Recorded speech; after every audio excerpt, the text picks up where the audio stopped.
Hello there. Let me introduce myself. My name's Martin, and I live here. And as you can see, this gate needs a good lick of paint, like all the other gates on the property. Let me show you. Now, I know what you're thinking.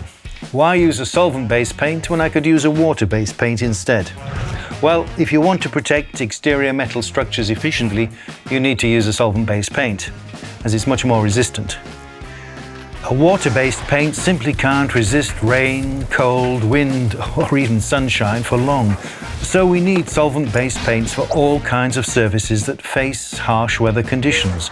Planes, cars, bridges, ships, and yes, even your entrance gate. The solvent is used to adjust the paint's fluidity and enable its application. And during drying, it facilitates the oxidation process, meaning the creation of a nice, glossy, regular and resistant film on the surface very quickly. Today, solvents are used as efficiently as possible and only in applications where they're needed.